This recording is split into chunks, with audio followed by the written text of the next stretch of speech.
నమస్తే అండి.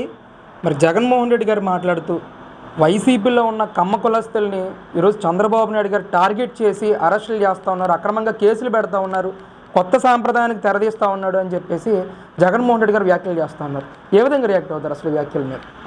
జగన్మోహన్ రెడ్డి గారికి పిచ్చి బాగా ముదిరిపోయిందండి. ఆయన ఇంతకుముందు కూడా ఎక్కడో ఏదో ట్రీట్మెంట్ తీసుకున్నాడని చెప్పేసి కూడా చిన్న వినికుడు ఉంది. అయితే నిన్నటి నుంచి చూస్తున్నాం, రాష్ట్ర ప్రజలందరూ కూడా చూస్తూనే ఉన్నారు. ఆయన చేసేది ప్రతిదీ కూడా రాజకీయ లబ్ధి కోసం. ఈ విధమైన పర్యటనలు అసలు ఎందుకు చనిపోయాడు, అతను ఏ రోజు చనిపోయాడు, ఏ కారణంతో చనిపోయాడు, ఆ చనిపోయిన తేదీ ఎప్పుడు, ఇవన్నీ కూడా ఎప్పుడో గతంలో జరిగిన దాన్ని 4వ తారీఖు రిజల్ట్ వస్తే 5వ తారీఖు గడ్డి మందు తాగితే 9వ తారీఖు చనిపోతే ఇందులో టీడీపీ వాళ్ళు ఎక్కడ అతన్ని వేధించినట్టు ఉంది, ఎక్కడ కనిపిస్తుంది? అసలు ఇది ఏమైనా అర్థం ఉందా? అసలు దానికి పరామర్శ పేరుతోటి ఒక యాత్ర పెట్టుకొని అతనేదో పెద్ద బలాన్ని చూపించుకోవాలనే దాంట్లో ఇవన్నీ చేస్తూ ఈరోజు మరీ ముఖ్యంగా చూడాలంటే అతనికి పెట్టింది పేరేంటంటే ప్రతిరోజు ఏదో ఒకటి కులాలను రెచ్చగొట్టడం, ప్రాంతాల మధ్య విద్వేషాలు రెచ్చగొట్టడం, కులాల మధ్య విద్వేషాలు రెచ్చగొట్టడం, కులాల పేర్లు చెప్పడం. నీకు అంత కక్ష ఏంటి జగన్మోహన్ రెడ్డి? కమ్మ కులం అంటే నీకు ఎందుకు అంత కక్ష? ఎందుకు మరి? ఎంత ఘోరమా? నువ్వు ప్రభుత్వంలో అధికారంలో ఉన్నప్పుడు నువ్వు ఇలాగే చేసావు. కమ్మ కులాన్ని ఇలానే వాడుకొని కమ్మ కులాన్ని ఎట్లా పడితే అట్లా ఏ విధంగా చేసావు రాష్ట్ర ప్రజలందరూ చూశారు. భయంకరంగా అంటే ఎంత దారుణంగా చేశావు.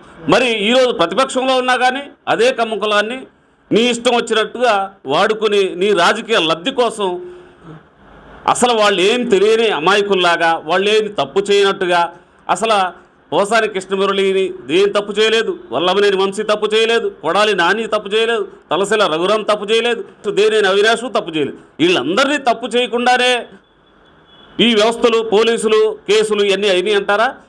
తెలీదా మీకు? ఆ మాత్రం జ్ఞానం లేదా జగన్మోహన్ రెడ్డి? వల్లభనేని వంశీ ఏ కేసులో ఒక దళితుడిని కిడ్నాప్ చేసి చంపబోతే అతనిపై కేసు నమోదు చేయడం జరిగింది. అలాగే దేవాలయం లాంటి పార్టీ ఆఫీస్ మీద దాడి చేస్తే అందుకు కేసు నమోదు చేయడం జరిగింది. అంతేగాని ఏం చేయకుండానే నీకులాగా నీ అధికారాన్ని అడ్డం పెట్టుకొని నువ్వు చేసావు చాలా. నువ్వు అధికార దుర్వినియోగానికి నువ్వు పాల్పడ్డట్టు ఈరోజు ముఖ్యమంత్రి గారు చంద్రబాబు నాయుడు గారు ఏ రోజు కూడా చట్టానికి అతీతంగా ఎప్పుడు పనిచేయరు. చట్టానికి లోబడి మాత్రమే పనిచేశాడు, రాజ్యాంగానికి లోబడి పనిచేశాడు.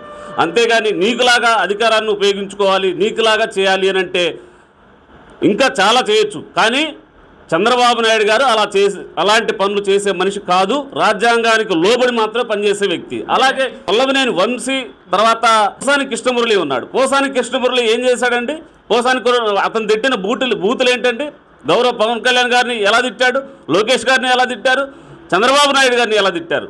వీళ్ళందరినీ కూడా ఏ విధమైన నీచమైన చెప్పరాని బండ బూతులు, జుగుప్సాకరమైనటువంటి బూతులతోటి తిట్టడం వల్లే కదా కేసులు నమోదు చేయడం జరిగింది. అంతేగాని ఏమీ లేకుండా ఏమీ ఎరగనట్టుగా వాళ్ళు ఏం తప్పు చేయలేదు, చాలా మంచి పిల్లలు, మా పార్టీలో కమ్మవారు ఉండకూడదా, నీ ఇష్టం వచ్చినట్టు అంటే నీ ఇష్టం వచ్చినట్టు కమ్మ కులాన్ని నువ్వు వాడుకుంటావు, నీ ఇష్టాయితీన నువ్వు మాట్లాడతావు, ఏది పడితే అది మాట్లాడితే సరిపోయింది అనుకుంటా జగన్మోహన్ రెడ్డి. ఖబర్దార్, ఇది కరెక్ట్ కాదు. అంటే రెడ్ బుక్ రాజ్యాంగం ప్రకారం ఈరోజు కూటమి ప్రభుత్వం పనిచేస్తూ ఉంది.